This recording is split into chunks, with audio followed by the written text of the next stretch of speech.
I want to start the structured questions off, Stefan, with you being a financial advisor. A few times it's come up on the podcast that financial advisors seem to have like an allergy to property, to the point of anaphylaxis. You know, they've got to carry an EpiPen around. If someone mentions property, they've got to jam it into their heart and give them a shot of adrenaline or what have you.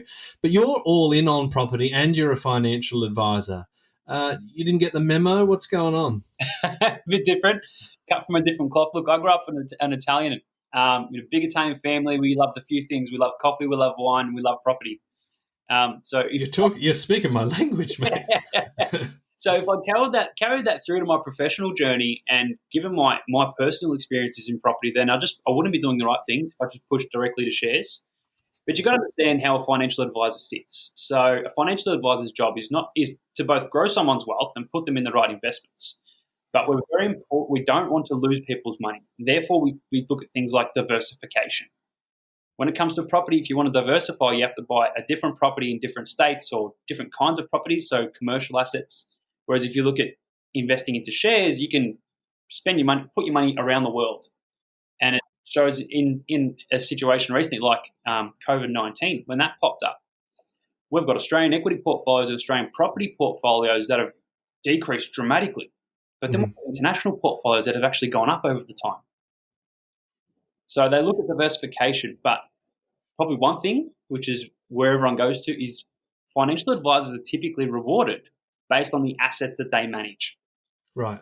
So if you've got $1 million with a financial advisor and they invest it all into the share market, they might take a percentage of that asset. Yeah. Which means, why would they push you into property?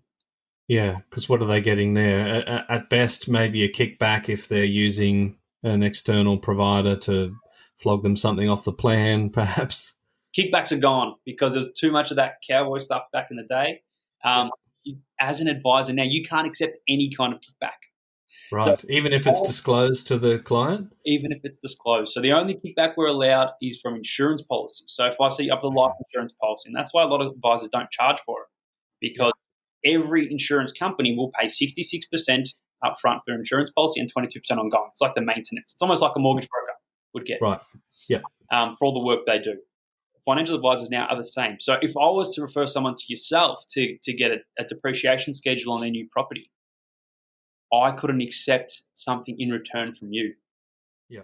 Because Royal Commission 2019, they just said, nah, this is all stopping now. Well, the good news is I wouldn't have given you anything anyway, mate, but maybe a bottle of wine. bottle of wine coming your way for sure.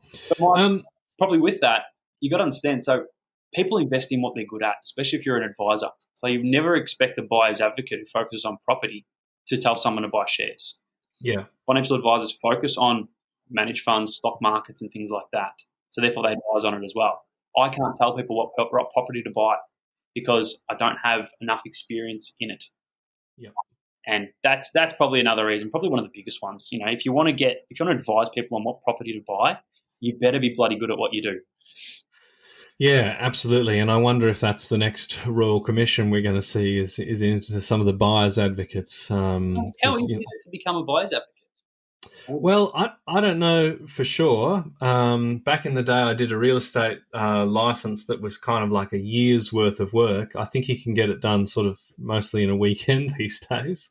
But I don't think there's a huge barrier to entry. That's for sure. Right. So I'm a massive advocate for buyers advocates because I'm like, if you don't have the time and the effort to put into it, or the knowledge to find a good property, go use someone that is going to that does it for that, basically puts their blood into it to find you the best property, because it's so easy to find a dud of a property.